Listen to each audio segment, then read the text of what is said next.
കൊടും ചൂടിൻ്റെ പിടിയിൽ അമർന്നിരിക്കുകയാണ് മിക്ക ഗൾഫ് നഗരങ്ങളും. അവിടേക്കാണ് ഇക്കുറി റമദാൻ വിരുന്നെത്തിയത്.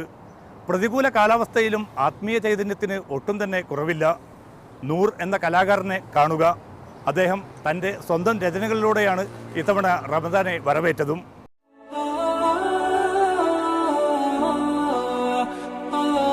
പ്രവാസലോകവും വിശുദ്ധ ദിനരാത്രങ്ങളുടെ നിറവിൽ ദൈവവും മനുഷ്യനും തമ്മിലുള്ള ആത്മബന്ധത്തിന്റെ വൈകാരിക ഭാവങ്ങൾ കൊണ്ട് നിറയുകയാണ് അറബ് ലോകത്തെ മുഴുവൻ പള്ളികളും. ചുറ്റുമുയരുന്ന സംഘർഷഭൂമികളിലെ ആർത്തനാദങ്ങൾക്കിടയിലാണ് ശാന്തി സന്ദേശവുമായി മറ്റൊരിക്കൽ കൂടി റമദാൻ വന്നണഞ്ഞത്. എല്ലാ വേദനകളും വേവലാതികളും ദൈവിക സമക്ഷം സമർപ്പിക്കപ്പെടുകയാണ് മനുഷ്യർ. കടന്നുവന്ന ഇന്നലകളിലെ കൈപ്പിഴകൾ അനവധി. അവയത്രയും ദൈവത്തിനു മുൻപാകെ ഏറ്റുപറയുമ്പോൾ ലഭിക്കുന്ന സായുജ്യം. അതിന്റെ നിറവിലാണ് അറബ് ജനതയ്ക്കൊപ്പം പ്രവാസലോകത്തെ മനുഷ്യരും.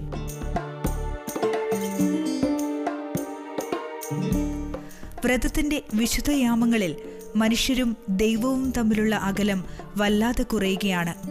ഗൾഫ് നാടുകളിലെ പുണ്യഗേഹങ്ങളും വർദ്ധിച്ച തിരക്കിൽ.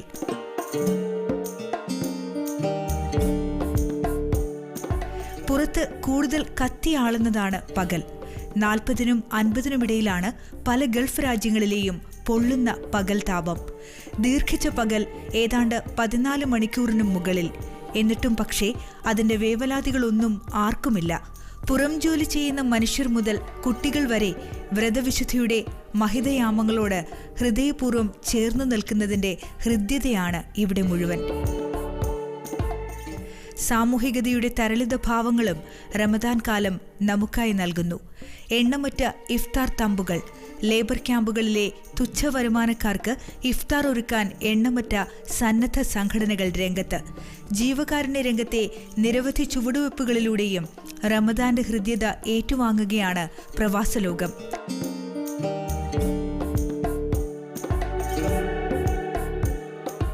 UAE കേന്ദ്രമായ കലാകാരൻ ആർട്ട് നൂറും സംഘവും വിശുദ്ധിയുടെ ഛായാചിത്രങ്ങളിലൂടെയായിരുന്നു ഇക്കുറി റമദാനെ വരവേറ്റത്. അള്ളാഹുവിന്റെ 99 നാമങ്ങൾ എന്ന ചിത്രപരമ്പരയിലൂടെ പേരുകേട്ട കലാകാരനാണ് നൂർ.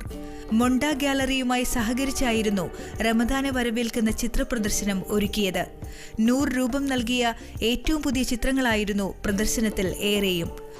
Islamic art and contemporary art were two different genres. They belong to different worlds altogether.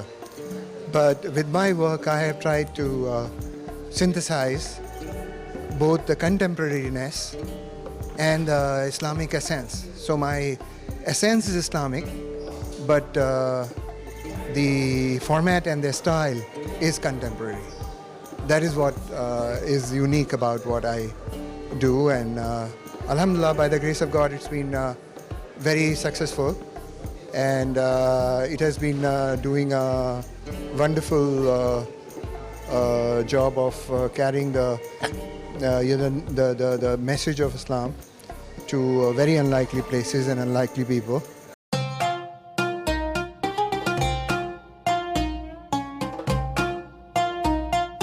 ഒരു കലാകാരൻ തേടുന്ന ആത്മീയ ഭാവങ്ങളുടെ അനശ്വര സാക്ഷ്യങ്ങൾ കൂടിയായി ജീവൻ തുടിക്കുന്ന ഈ ചിത്രങ്ങൾ. ദൈവത്തിലേക്കുള്ള യാത്ര തന്നെയാണ് നൂറിന് തന്റെ രചനകൾ ഓരോന്നും. കരുണവറ്റിയ കാലത്ത് ദൈവിക സ്വാസ്ഥ്യം തേടി ഉൾവലിയുന്ന ഒന്നാവരുത് തന്റെ സൃഷ്ടികളെന്നു കൂടി നൂറിന് നിർബന്ധമുണ്ട്. അതുകൊണ്ടാണ് ആത്മീയ ഭാവങ്ങൾക്കൊപ്പം മനുഷ്യ സാഹോദര്യവും ഈ ചിത്രകാരന്റെ പ്രധാന വിഷയമാകുന്നത്. ആത്മീയ ഭാവങ്ങൾ നിറഞ്ഞ നൂർ ചിത്രങ്ങൾക്ക് വിപണിയിലും മികച്ച പ്രതികരണം തന്നെയുണ്ട്. What I see here is quite incredible in terms of from his collection 99 names of Allah. It's quite incredible how the spiritual aspect of life has been transformed into beautiful artwork. What you see here, it's quite incredible, especially the mixing of colors, the use of different media on the art. It's quite good. Ramadan വേളയിൽ ഈ ചിത്രങ്ങൾ സ്വന്തമാക്കാൻ Dubai എന്ന മഹാനഗരത്തിൽ ആവശ്യക്കാരും ഏറെ. ഇസ്ലാമിക വർത്തമാനകലയുടെ സമന്വയ ഭാവങ്ങൾ തന്നെയാണ് ഈ ചിത്രങ്ങളിൽ ഇതിൽ വിരിയുന്നത്.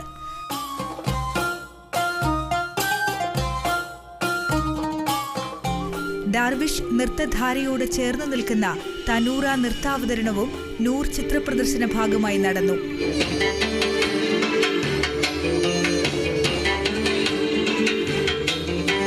ആത്മീയ ഭാവങ്ങൾക്കൊപ്പം മനുഷ്യരുടെ സംഘബോധത്തെയും ത്രസിപ്പിക്കുന്നതാണ് റമദാൻ ദിനരാത്രങ്ങൾ.